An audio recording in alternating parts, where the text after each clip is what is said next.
Hey boxing fans, welcome to another edition of Boxing for Real. I'm your host, Don Omega. Iron Truth with me.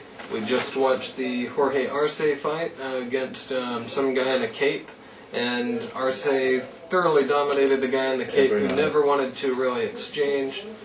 I guess that guy would try to claim he was trying to counterpunch. BS. No, he didn't throw shit at all. He would throw back very, very little, very ineffective punches. Never really wanted to exchange. A couple times toward the end he tried to, but it was and he pathetic. got rocked in the 11th. He got rocked in the 11th, almost out of there it looked like, and he tried to claim a low blow, which was BS completely. And then he starts limping, looking like he's saying it's his ankle. The referee never called it a low blow, never acknowledged that it was a low blow landed, but and timeout. did a timeout.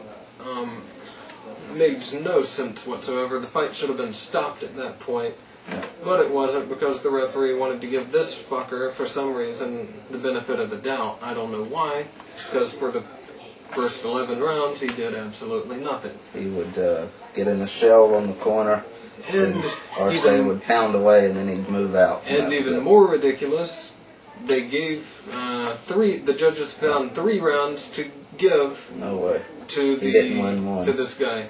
Exactly, I agree fully. This guy did not win a single round, and I am not exaggerating. This guy did not win a round. And this guy had the nerve to raise his hands after the fight, whether he believed it or not. He's just a faggot completely. The horse that Arce rode in on won more rounds than this fucker in the cape. Definitely. Take your cape and fly the hell out of boxing forever. Please. Yes. I don't think we'll have to worry too much. There won't be much demand for him.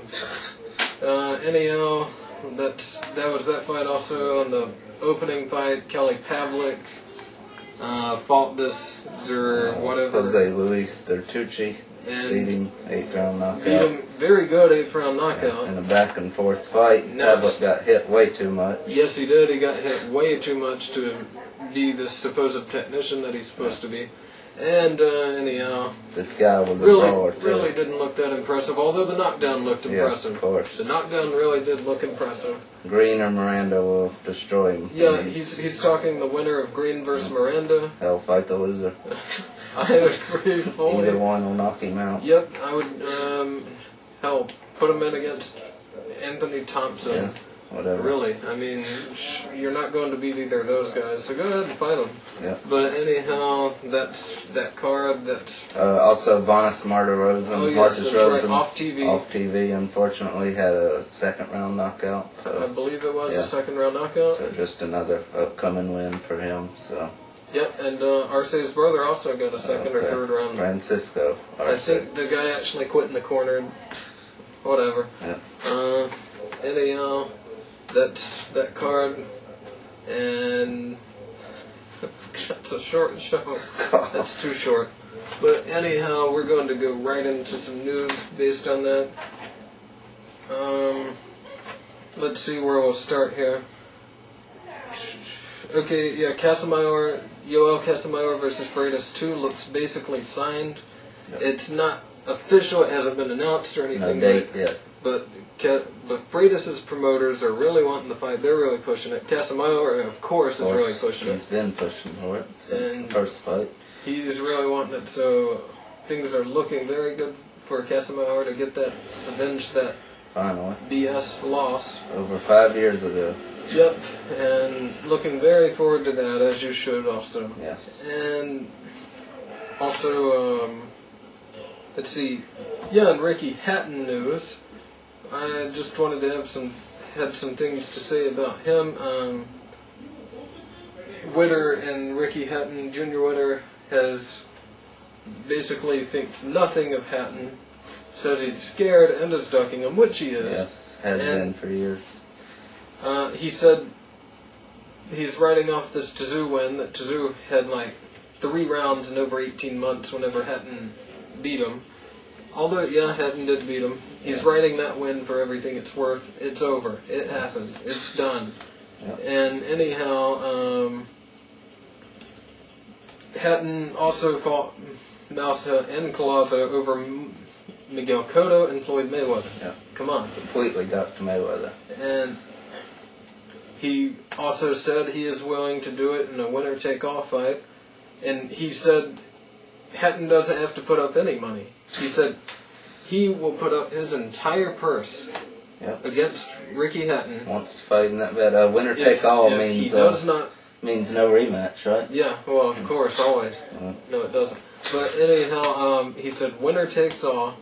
He said he will put his entire purse if Hatton beats him somehow.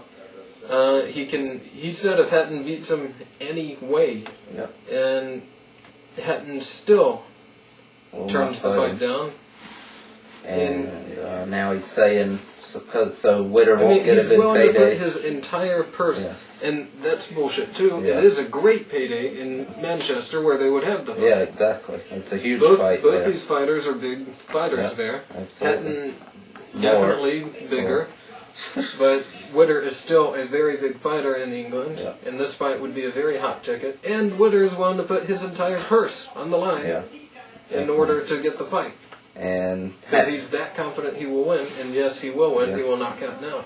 Not so sure he would knock him out, but I'm definitely picking to win. I'm sure he would knock him out. And just Hatton using the Tszyu Judah excuse now. I don't want him to make any money off of it. Just like Tszyu, I don't want to give Judah the satisfaction of a rematch. That's just a pussy way out. That's ridiculous. For anybody that buys into that should go shoot themselves in the head for being that dumb to buy into that kind of thing. It's just him not wanting to get knocked out because he knows he will. Or he will get thoroughly embarrassed one way or the other. And that's a ridiculous I have no respect argument for Ricky Hatton anymore after that. I didn't really have much anyhow. Castillo's going to knock him out. And that'll be the end of it, if he even fights Castillo. That's a big if. I'll believe it when he steps in the ring and the bell rings. Even then, not so sure. And Hatton had the nerve also to say that Witter needs to perform better in the ring. This coming from a guy that nearly got knocked the fuck out by Luis Collazo, who is not a power hitter at all. Not at all, and who lost who to ducked Collazo. The entire welterweight division after Luis Collazo sent him packing. Yes, absolutely. And this guy is telling people he needs to perform better? Yeah, and come on. It's ridiculous. That is absolutely laughable. I just, when I read that was... And he lost to Collazo, period. So. And Hatton went on to say, like you were saying, he will never fight Junior Witter. He has admitted he is fully ducking him, proving the pussy that he is. He has basically said, there's no way in hell I'll ever fight him. Why? Because he knows he'll lose. So, take that for what it is. Oh yeah, by the way, speaking of someone... a good fighter, not scared to take challenges, instead of Hatton flipping the coin, let's talk about a guy that's going to be having his final fight. This should be on TV. Even though it's probably not a good opponent, definitely not a good opponent, Johnny Tapia. Final fight, off TV. Yeah, not even on Telefutura or anything. Elito Julio is the opponent if you care. It doesn't matter. The point is, this fight should be on TV. Tapia's been great for the legend, sport. a Hall of Famer. He came out of a coma to continue fighting. Yeah, more than once. So. And beat people. Yes. And he deserves a good farewell. This is a disgraceful farewell for him, unfortunately. I don't know why this isn't being shown on TV. He is fighting in front of his hometown, for whatever that's worth, but they need to show it. Yeah, wherever, they need to show it. That's ridiculous. It needs to be on something like HBO or Showtime, too. Give him that respect, okay? You don't want to make it a main event? Fine. Yep. At least put it on an undercard. And if not that, at least Friday night fights or Telefutura at the very least. At least on TV. Yes, somewhere.